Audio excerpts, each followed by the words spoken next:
sampaikan kepada orang. Betul tak? Sampai Ya, kepada anak insyaAllah. murid. Ya, Tapi insyaAllah. kalau Betul. ada Mm-mm.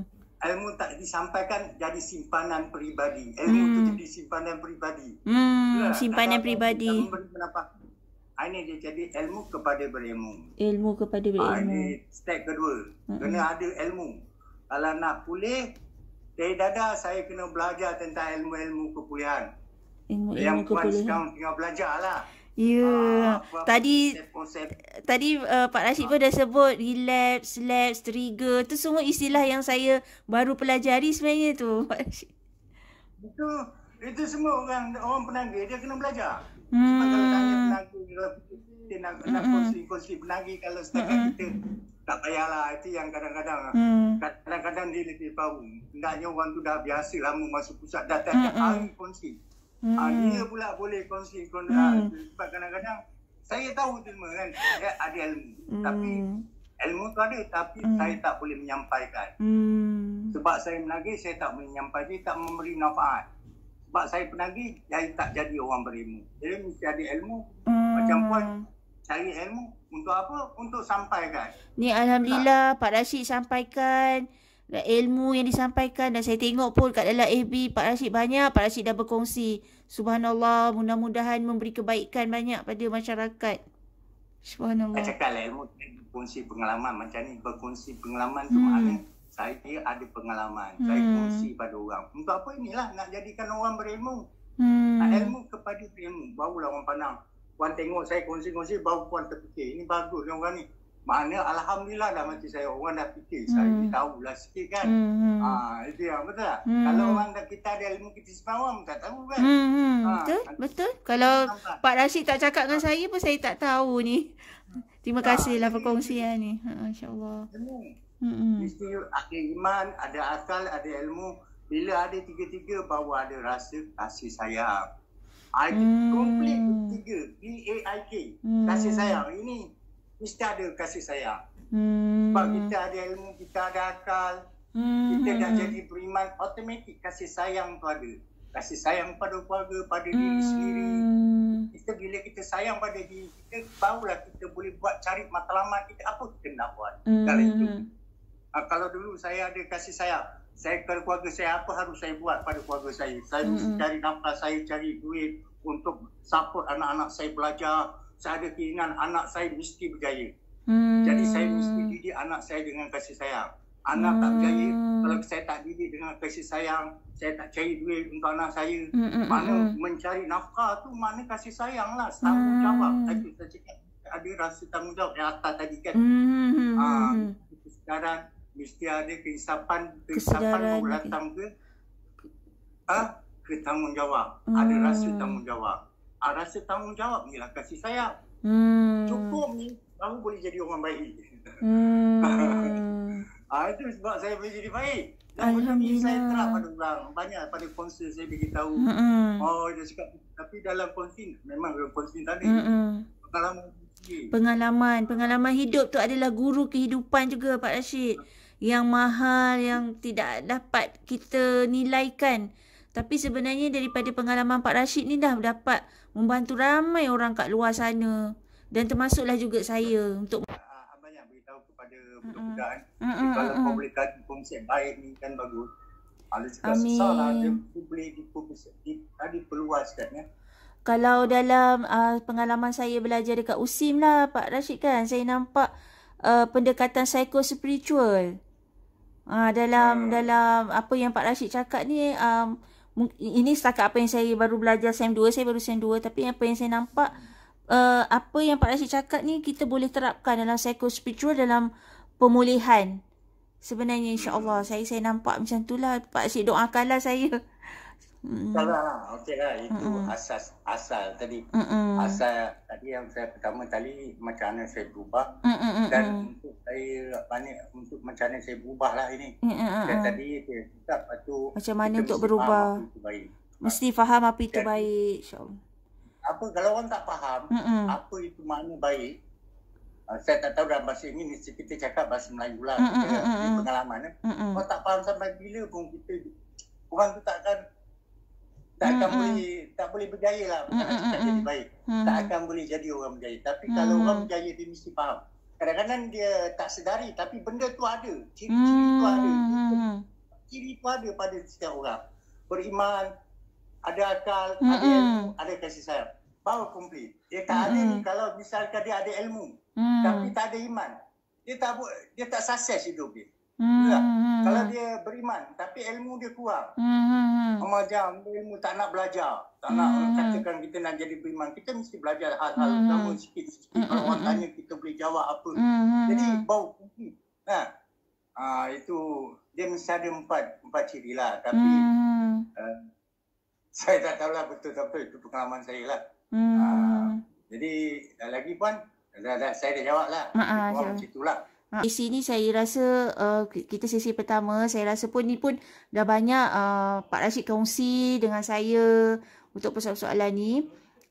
Jadi kalau yang untuk soalan seterusnya tu, saya cuma nak tanya je lah, untuk keadaan sekarang ni, Pak Rashid dalam keadaan sekarang ni lah, kalau dari segi untuk proses Pak Rashid dah pulih Alhamdulillah, tapi dari segi kepulihan ni Pak Rashid rasa tahap Pak Rashid untuk maintain ni atas sokongan siapa yang support Pak Rashid selama ni? Macam ni puan, sebenarnya pertolongan saya pertolongan Allah. Kalau saya cakap manusia tak seberapa. Subhanallah.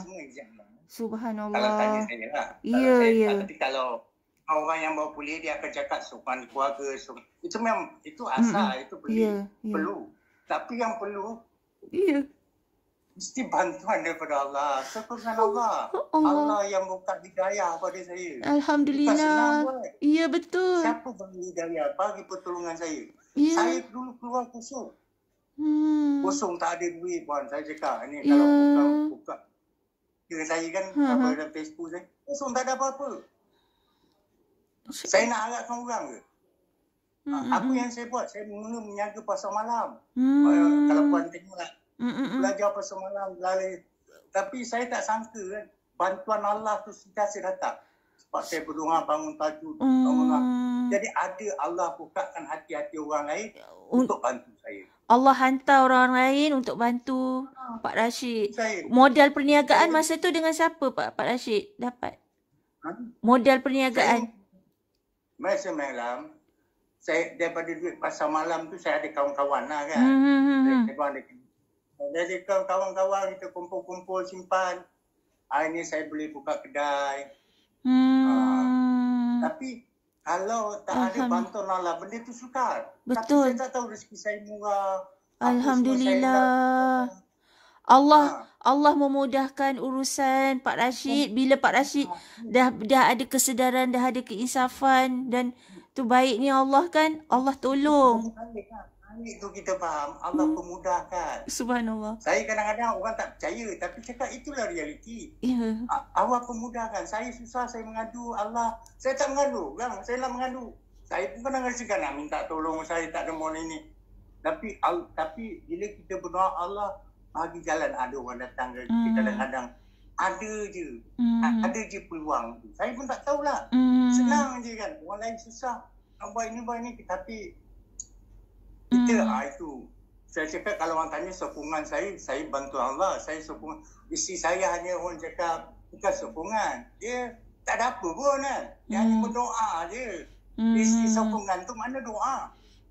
Tapi orang cakap sokongan, mana ada orang sokong? Kita apa lagi? Orang paling tinggi pun, kalau dia NGO, dia bantu.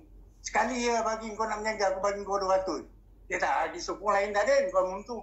Tapi yang mendoa tu penting. Macam isteri saya mendoa, mungkin keluarga saya, mungkin ada orang lain. Kita doakan orang doakan. Kita nakkan doa orang. Barulah kita boleh berjaya. Saya doakan anak saya. Anak saya doakan saya. Ini konsep yang cakap Allah akan beri bantu. Saya doakan puan berjaya. Puan pun doakan saya. Amin, insya-Allah. Saling mendoakan sesama kita. Usaha tu mesti usaha. Kita berusaha semua. Puan serambut yang berusaha nak ambil master. Tapi sama ada puan bodi pemuda ke atau tidak. Ada orang ambil master. Anak saya tengok masa sekarang puan saya. bertahun-tahun tak dapat juga. Sebab tak dipermudahkan. Kita tengok anak saya daripada master terus ambil PhD. Pemudah terus dapat boleh jadi pensyarah. Orang lain kalau saya nak riak. Tapi saya tak tahu apa pun. Tapi jalan tu ada. Yang saya buat hanya doa. Mungkin isi saya doa. Saya tak bagi sokongan pun. Mana kalau bagi sokongan dia bantu sana pergi kerja. Saya pergi pasar malam dia tolong jaga. Itu sokong. Ada. Tak. Sokongan lain. Tapi yang penting doa. Doa orang. Saya tolong Puan. Puan doakan saya. Saya pun doakan Puan. Mana tahu doa saya dimakbulkan. Sebab kita kena hormat dengan guru-guru, dengan apa, dengan siapa. Hormat. Ada orang tu mendoakan kita berjaya atas doa Allah. Amin. Betul-betul. Amin. Ya, betul. Baca. Kita minta kebahagiaan dunia akhirat. Amin. Tapi kalau kita tak pernah baca tu, mana Allah nak bagi kita kejayaan. Ini kalau Puan tanya sokong lah kan. Jawapan saya itulah. Yang sokong saya minta bantuan daripada Allah. Isi saya hanya berdoa. Doa tu bukan sokong. Itu kewajipan kita. Semua orang boleh doa. Tapi doa tu penting.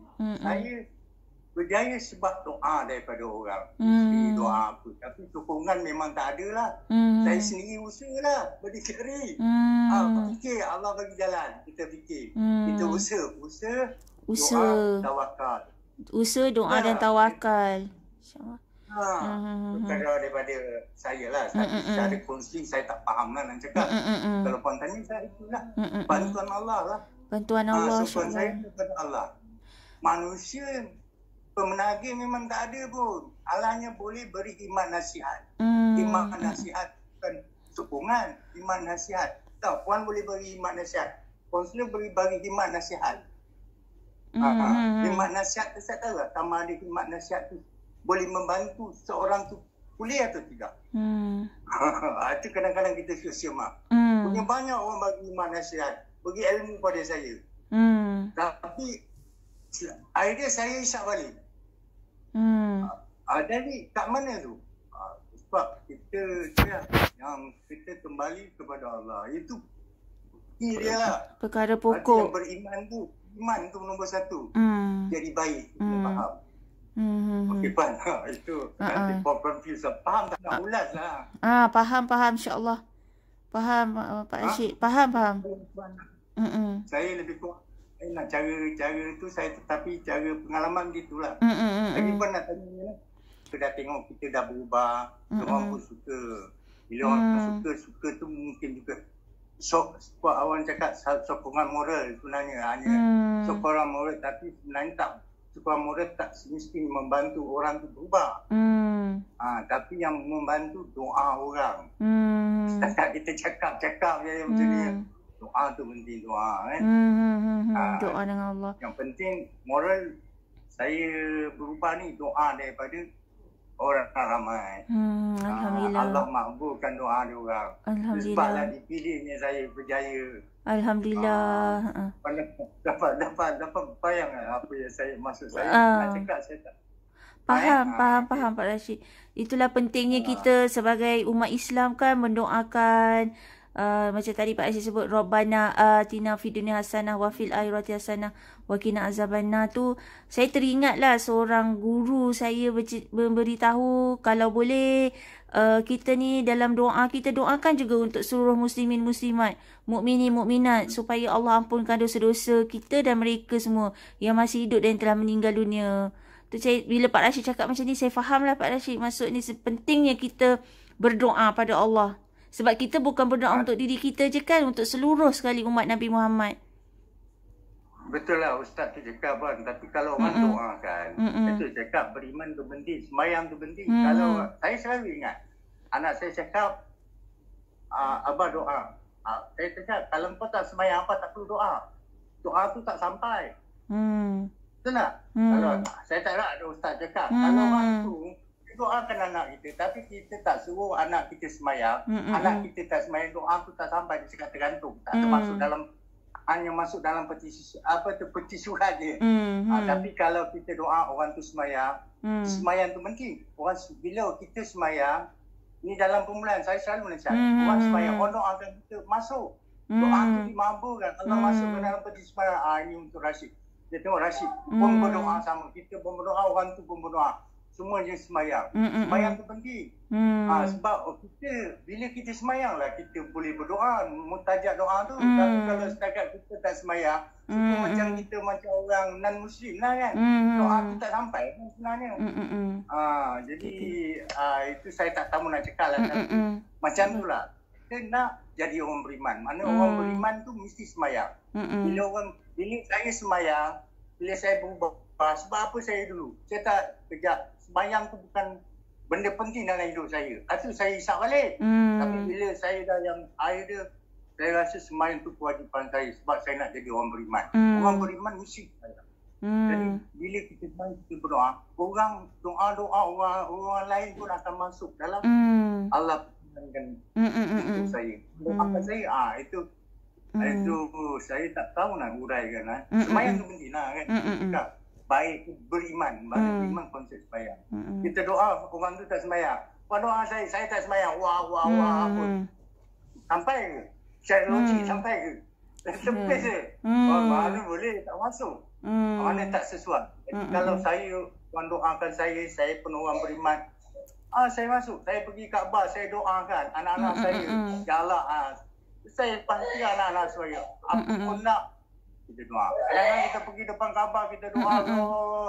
Tapi orang yang kita doa tak ada terbuka hati dia ingat pada Allah. Jadi Allah ni je. Itu kadang-kadang kena faham. Saya tak tahu nak cakap lah. Tapi kena faham. Puan dapat? Ya, saya tak tahu lah puan dapat.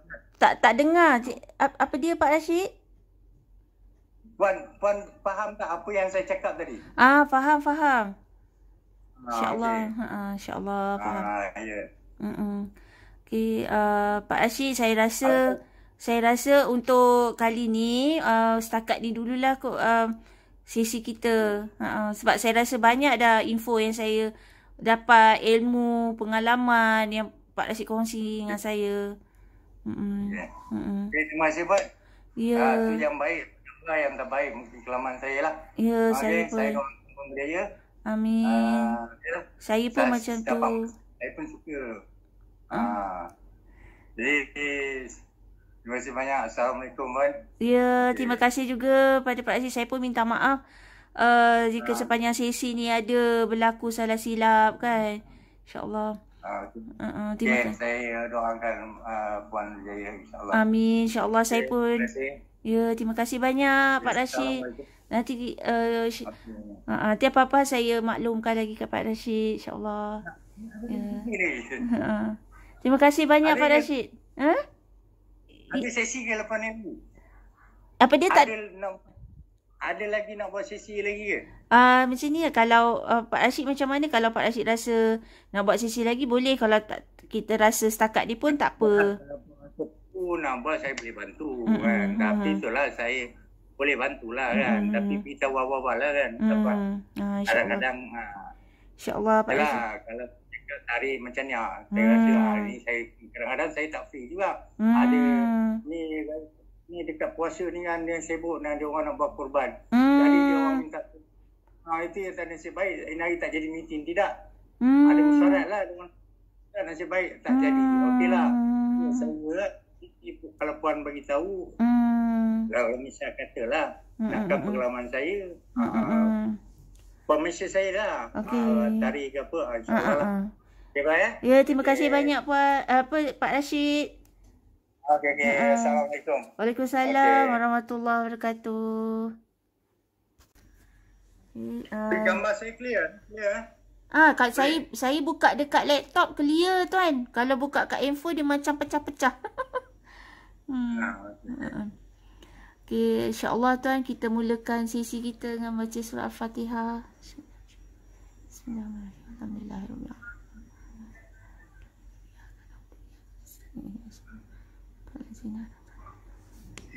Amin.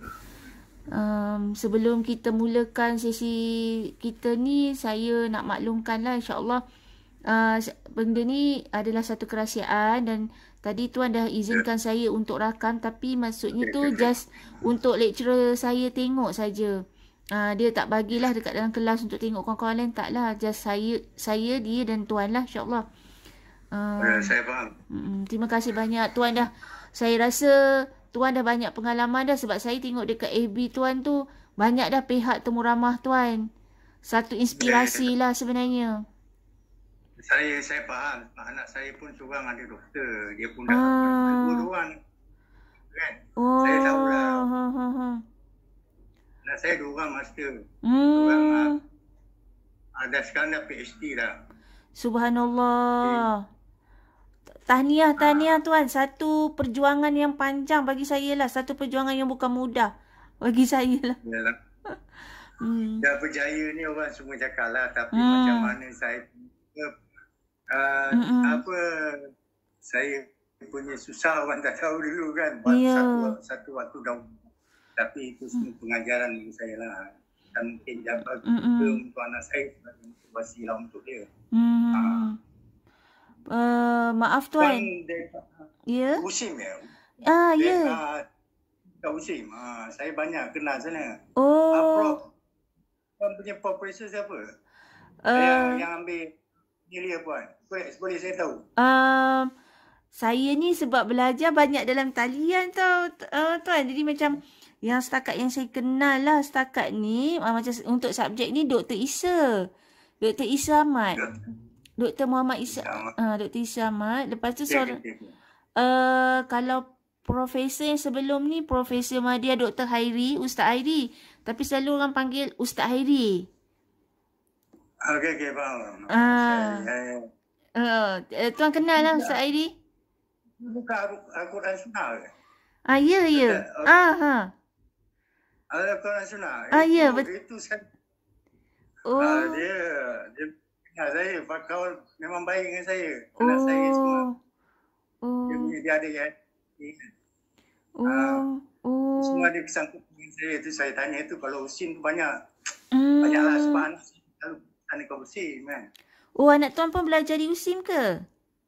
Dia UPM, dia pun syarah sekarang. Tapi dia masih syarah. Dia selalu bagi lecture. Lagi dia ada banyak dengan saya banyak berhubung dengan pasal ni lah. Pasal sampai adalah ada custom kan.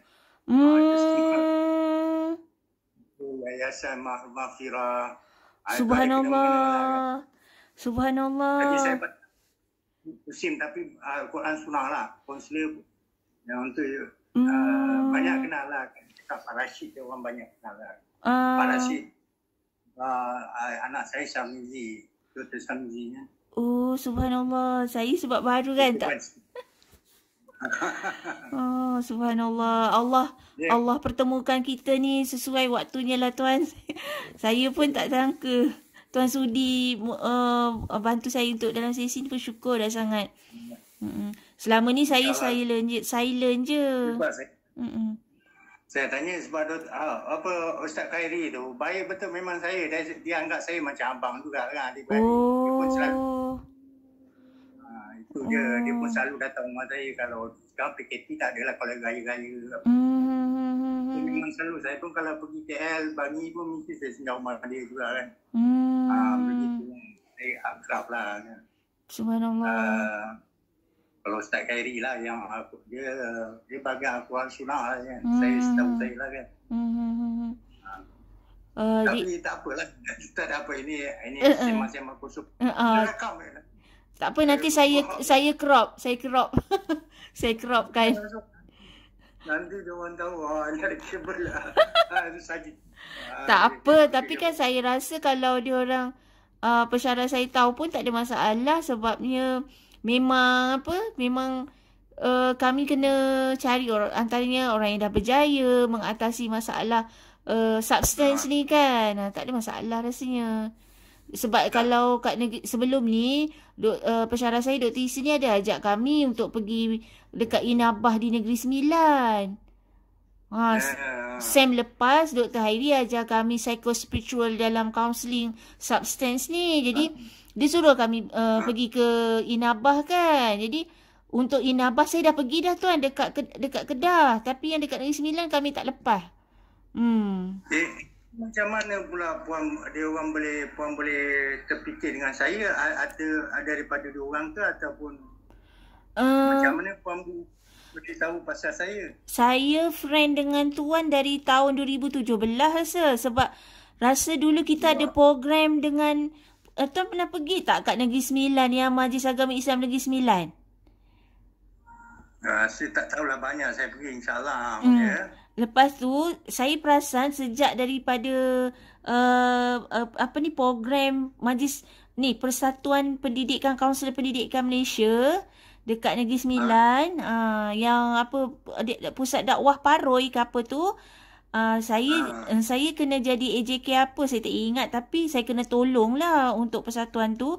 Lepas tu dia orang letak saya jadi yang untuk FB tu, untuk PK jadi admin. Sejak tu saya perasan memang ramai yang add saya sebagai friend, dan saya pun tak terperasan siapa yang friend dengan saya tu. Saya tengok saya kawan dengan tuan rasa sejak tahun 2017 tu. Program dekat Paroi tu. Saya rasa tak tahulah, saya pun dah ingat lupa banyak program kan. Saya pun kadang-kadang tapi rasanya ada lah, tapi tak tahulah. Saya selalu program dia orang jemput saya untuk berkongsi pengalaman, tak tahulah. Saya lah, kalau tak ada saya tak tahulah. Kalau forum ni jarang lah kan. Usim biasa jemput tuan Usim pernah jemput tuan tak? Ke? Usim tak ada saya, tapi saya selalu pergi sana. Mungkin dia puan pun saya kenal apa pensara tu. Siapa nama dia? Dr. Isa. Dr. Isa. Ustaz dia rasanya dulu dia, saya pun tak tahu, tapi dulu rasanya dia pelajar USIM juga. Saya rasa dia tahu Pak Rashid. Kalau Rashid dia tahulah Rashid Bani kan. Tapi saya tak tahulah. Tuan duduk dekat Bangi. Saya sekarang dah duduk Melaka, tapi sebelum ni saya duduk PJ. Dan anak saya, tapi kalau sekarang ni kalau saya pergi PJ, ni sekarang PKP, kalau saya balik KL, saya selalu ke Bangi lah, rumah anak saya. Saya duduk, tapi dah 5 tahun, 6 tahun ni saya balik sebab orang tua saya sakit. Sekarang ni saya jaga orang tua sakit. Orang tua ada lagi? Orang tua saya lah. Saya jaga dia lah. Yang saya ambil keputusan balik. Anak-anak saya pun cakap, apa tak payah sibuk-sibuk lagi lah duduk kampung. Dia belajar agama. Kan saya banyak belajar agama. Alhamdulillah. Alhamdulillah.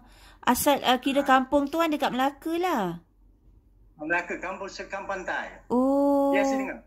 Limau. Biasa. Sekam Pantai. Biasa. Itu banyak Yana kan. Orang. Saya orang Muar. Muar aku tahu kampung mana tu. Itu biasalah. Kalau Muar mesti tahu Sekam ni. Tahu sangat. Dulu kecil-kecil memang atuk biasa bawa pergi Melaka. Tengok saudara mara kat Melaka. Antara ada kena mengena pula dengan isi saya tak? Asal dekat Parit Jawa, lepas tu dekat Bukit Mo. Mungkin ada lah tu, tapi kita tak tahu kan. Betul. Saya pun bawa. Orang Johor dia. Ya. Orang Johor. Aku tak tahu. Tapi tak. Paling Jawa. Ramai saya kenal. Tapi bukanlah. Tapi ramai kenal. Tapi sekarang, kalau raya tu saya ada. Tak tahulah kan, tapi saya pun ingat. Tak tahulah, saya ni kadang-kadang sekarang dah lupa. Kenal, tapi kadang-kadang nama tu kita panggil buat. Saya kan Pak Rashid kan. Alhamdulillah, syukur Allah hantar saya dapat kenal Pak Rashid. Saya boleh kot panggil Pak Rashid tu? Boleh panggil. Orang kampung semua panggil saya Pak Rashid. Alhamdulillah. Pak Rashid. Duduk kampung ni Pak Rashid. Tengok cat rumah Pak Rashid warna hijau, betul ke? Ini memang kawasan PAS. Kalau masuk kawasan pantai ada PAS. Orang cakap, apa masuk tu lorong ada rumah warna hijau, atas hijau, hijau. Yang 4. Saya cakap tu terang lah, minta maaf lah kan. Memang sini kampung Serkam Pantai, kalau biasa orang tahu lah Serkam Pantai memang tempat perbukuan lah, bukan perbukuan lah, tapi banyak pengajian lah kan. Tak apa. Pengajian agama untuk kebaikan. InsyaAllah ada rahmat kat situ tuan. Kita yang tak larat. Ini sekarang PKP tak ada lah kan. Tapi memang tak larat. Subuh ada je kuliah. Anda tak nak macam-macam kita buka kan. Itu yang saya tersetuju. Dan saya minta duduk kampung kan. Rumah saya pun suka, dia pun boleh apa. Kalau duduk KL mana ada masa dulu, mana ada kita belajar masa untuk mengaji kan. Belajar buka-buka kitab ni tak ada. Sekarang Alhamdulillah lah. Okey boy, ini dah jauh. Itulah Pak Rashid, saya Alhamdulillah dapat kenal Pak Rashid, syukur Alhamdulillah. Cuma nak tahulah sebab saya tengok jugalah FB Pak Rashid macam mana perjuangan anak-anak Pak Rashid, perjuangan Pak Rashid sendiri dan isteri yang setia di sisi memberi sokongan. Cuma saya minta maaf, saya nak tanya macam mana ya Pak Rashid boleh kalau saya tengok dekat FB tu macam Pak Rashid ni memang bukan macam lah, memang seorang yang dah, bagi saya seorang yang dah pulih dari masalah penagihan tu. Jadi apa yang Pak Rashid, cara Pak Rashid lah untuk kekal dalam keadaan yang kepulihan ni, sentiasa positif. Mengekalkan kepulihan lah. Pertanyaan ataupun macam mana nak pulih ke atau mengekalkan kepulihan? Yang pertama atau saya boleh pulih, itu pun satu pertanyaan. Betul. Betul. Saya pun nak tanya juga dengan Pak Rashid macam mana cara Pak Rashid boleh pulih. Lepas tu macam mana Pak Rashid boleh mengekalkan kepulihan tu. Mengekalkan kepulihan sebab lain. Kepulihan tu. Jadi kepulihan ni apa pun dengan izin Allah lah. Itu topik ni izin Allah lah. Dengan izin Allah, insya-Allah. Sebab ni semua Allah yang izinkan. Saya pulih ni dia mesti ada kesedaran lah. Itu asas dia mesti ada kesedaran. Tapi kadang-kadang banyak orang cakap kalau dalam bahasa politik orang cakap turning point kan. Mesti ada turning point. Turning point ya. Tapi tak semestinya turning point tu boleh menyebabkan orang tu berubah. Boleh berhenti. Saya pun ada turning point dulu. Saya ada tapi masuk bila turning point saya serah diri, saya masuk pusat. Tapi bila saya keluar saya risau balik. Mana turning point tak semestinya boleh menyebabkan orang tu berubah. Jadi dia lepas ada kesedaran, mesti ada keinsafan. Keinsafan yang banyak ada kan. Keinsafan ni penting. Keinsafan. Saya sambil catat ni Pak Rashid apa ni? InsyaAllah tak apa. Boleh. Boleh insyaAllah. Ya, kesedaran mesti ada keinsafan. Keinsafan ni yang banyak. Dulu saya tak ada. Saya hanya sedar nak berubah. Masa tu Pak Rashid ada kesedaran untuk berubah tapi keinsafan tak ada. Dia mesti ada keinsafan. Jadi ramai orang dulu saya keluar balik, kesedaran dia saya keluar, insaf balik. Rupanya saya kurang keinsafan. Maknanya keinsafan ni mesti kembali kepada agama. Sebab penagihan dadah ni adalah merupakan satu ujian. Manusia ni akan diuji. Siapa pun uji puan akan diuji. Macam-macam ujian ada kan. Dan penagihan dadah kita ibaratkan sebagai satu ujian. Jadi ujian tu siapa yang bagi? Allah nak menguji setakat mana kesabaran kita, setakat mana ingatan kita pada kita. Jadi mesti ada keinsafan. Mana keinsafan kita mesti kembali kepada Allah. Okey?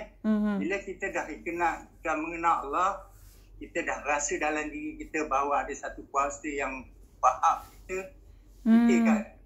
Tapi kalau kita hanya setakat sedar, ada turning point, tak ada keinsafan, tak jalan. Ini gagal. Ini pengalaman saya gagal. Jadi mesti ada keinsafan. Bila ada keinsafan, barulah kita rasa ada tanggungjawab. Ada tanggungjawab. Okay? Manusia. Untung khairul umat, orang cakap. Manusia yang sebaik-baiknya kan. Ini keinsafan. Kalau kita tak ada keinsafan, mana ada tanggungjawab. Kalau orang tu tak bertanggungjawab, sebenarnya dia tak insaf. Siapa pun. dia tak ada keinsafan, dia tak fikir, dia tak ada kurang agama.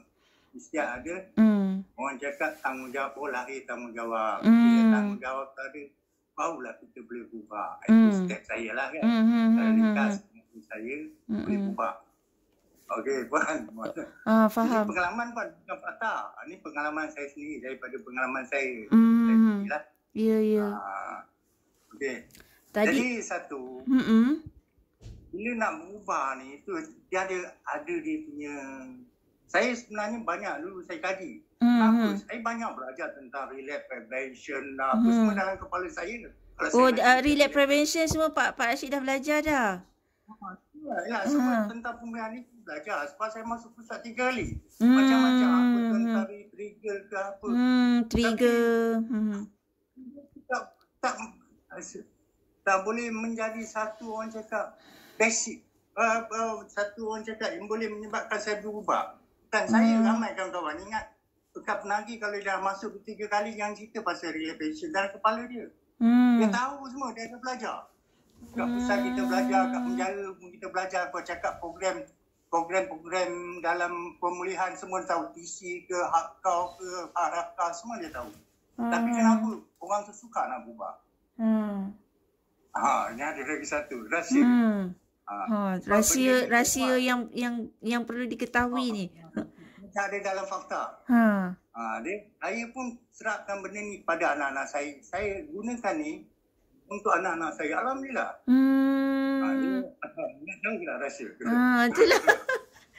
Untuk rahsia yang untuk diri saya juga. Pengalaman. Rahsia ni. Rahsia pengalaman. Jadi saya berfikir dulu kan. Saya 3 kali masuk penjara. Yelah kan. Kalau dah cakap tak ada ilmu tentang recovery ke, tentang apa, mustahil lah kan. Manakah saya cerita. Tapi kenapa orang tu susah? Ada yang sampai 2-3 kali masuk pusat pun tak boleh juga berubah. Sebab ada satu point. Sebab kita jarang tahu kan. Tu saya selalu terbaca ayat Quran tu. Kuntu khairu umat. Kamu adalah sebaik-baik umat. Kuntum khairul umat. Okey. Baru dia boleh berubah. Puan boleh berjaya sebab puan baik. Amin. Puan jahat boleh juga berubah tapi boleh. tak boleh jadi perubahan yang baik lah. Tapi orang yang baik tu selalu mana orang tu berubah boleh berjaya, anak-anak saya baik sebab dia tahu apa itu baik. Faham apa itu baik. Ya. Maksud baik. Okay. Apa itu baik? Ini benda penting sebenarnya dalam pemulihan benda ni selalu saya beritahu. Nak jadi baik tu macam mana? Apa istilah baik tu dan konsep baik tu sendiri? Konsep baik. Apa itu baik? Ini bukan fakta lah. Ini daripada pengalaman saya kan. BAIK kan. Saya banyak bagi dekat ceramah motivasi, saya selalu bagi. Kadang orang tak ingat mana kamu dapat. Saya cakap ini bukan soal dapat, ini daripada pengamatan saya. Dan saya dapat ni daripada seorang, ini pengalaman lah. Saya dapat ni, ada yang mengajar saya ni daripada seorang, ada wak, kampung saya Kuala Selangor. Ada seorang wak. Dia orang biasa. Tapi alhamdulillah puan, anak-anak ni ada 7 orang berjaya. Ada yang beritahu saya. 7 orang berjaya. Dia tak pandai pun. Tapi ada jadi profesor, ada jadi cikgu. Paling tidak pun cikgu lah. Ada engineer. 7 orang anak dia semua berjaya, Pak Rashid. Orang biasa. Orang kampung, kerja kampung. Sebelah rumah saya. Saya tanya, apa pasal boleh berjaya? Asal saya boleh jadi penangis dadah? Ada cakap, kenapa kamu jadi penari, kamu tak tahu apa itu baik. Tapi lama-lama saya fikir, dulu saya tak faham apa dia cakap. Lama sekarang baru saya faham. Kamu fikir apa itu baik. Okey. Puan nak tahu tak? Boleh, nak tahu pun tahu. Pak Rashid, saya tak tahu ni. Perkara pertama, D tu. Ini bukan fakta, ini memang, ini daripada orang. D tu mesti beriman. Beriman. Kita mesti jadi orang beriman. Itu perkara pertama untuk saya berubah. Saya bawa diri dulu sejahat-jahat manusia, saya akan cuba jadi orang yang beriman. Itu nama beriman. Bukan ada iman. Semua orang ada iman. Orang cakap, kalau kita cakap orang tu, oi kau tak beriman, marah orang kan. Betul. Tapi kita sabarkan seorang yang beriman. Maknanya kalau orang beriman tu mesti tahan perintah Allah dan Tuhan dia lah. Orang tu boleh jadi langkah pertama jadi orang baik. Selagi kalau penagih tu tak boleh sembahyang, tak boleh apa, dia takkan baik. Orang pun akan tengok, ni penagih ni cakap dah pulih tapi puan tengok dia tak sembahyang. Puan confident ke? Tak confident. Betul. Begitu juga anak kita. Kalau kita cakap anak kita ni, anak aku baik. Tapi orang tengok anak kau sembahyang pun tidak, apa tak ada. Jadi kita pun rasa macam salah. Mesti sembahyang. Mesti jadi orang beriman. Kalau orang beriman dia sembahyang tak tinggal lah. Lain bukan perintah mesti ikutilah. Itu secara ringkas lah. Kedua, orang baik mesti akal. Manusia memang ada akal, betul tak? Betul, tapi akal. Jadi orang berakal. Ya, akal. Akal jadi berakal. Ini kedua. Ini step kedua. Akal kepada berakal. Kalau akal kepada akal, yang berakal. Ada akal, manusia dijadikan kelebihan dia ada akal. Tapi kenapa dia jadi jahat? Sebab dia tak berakal. Betul tak? Betul. Dia kurang akal. Macam penagih dadah ni sebab tak sempurna akal. Mungkin kurang akal. Itu sebab saya jadi penagih dadah. Tapi alhamdulillah hari ni saya orang yang berakal. Alhamdulillah. Tahniah. Akal. Betul? Faham. Yelah sebab akal ni dekat otak kita kan. Kalau ikut dia ada macam sistem lah. Tapi asal dia mesti berakal. Ya. Sebab apa penagih dadah? Sebab dia rosak akal dia. Dia hilang akal. Orang cakap selalu penagih dadah ni hilang akal. Akal dia dah hilang. Itu sebab jadi penagih. Saya sebab jadi penagih sebab saya dah hilang akal. Akal saya orang cakap 3 suku. Separuh. Kalau orang cakap akal tu 3 suku, tak sempurna orang cakap orang 3 suku. Betul? Jadi itu mesti ada akal kepada berakal. Itu langkah kedua. Jadi akal ni pula nak jadi baik mesti ada ilmu. Ilmu semua baik. Ilmu mesti ilmu. Ilmu mesti jadi orang yang berilmu. Mesti jadi orang yang berilmu. Orang berilmu ni macam mana? Dia menyampaikan. Kalau saya ada ilmu, saya simpan, tak memberi manfaat. Hari ni saya sampai kepada puan. Jadi ini